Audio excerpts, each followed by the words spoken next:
నమస్తే. శివోహంకి స్వాగతం. శివోహంలో ఆయుర్వేదంలో ఉన్న మూలికల్ని అలానే ఒక ప్రత్యేకమైన మూలికల్ని తీసుకొచ్చి ఆ మూలికల్ని ఇప్పటికీ కూడా మనం చాలా వరకు మనకు సంబంధించిన అన్ని విషయాల్లో కూడా ఉపయోగిస్తున్నాం. ఆ విషయాల్లో చూసుకుంటే పచ్చిమిర్చి నుంచి కొత్తిమీర ఇక మిగతావన్నీ కూడా చాలా వరకు మనకు మూలికలే. ఈ మూలికలు మనం తీసుకోవటం వల్లే ఈరోజు మన జీవనాన్ని మనం కొనసాగిస్తున్నాం.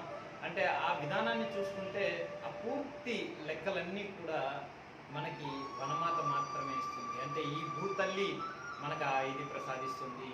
అదేలాగా పంచమ భూతాలకి అంటే పంచభూతాలకి పంచమ వేదాలు సాక్ష్యం. పంచమ వేదాలకి ఇక్కడ మనకున్న ప్రతి విషయంలో ప్రతిదీ కూడా 5 రకాలుగా విభజించబడుతుంది.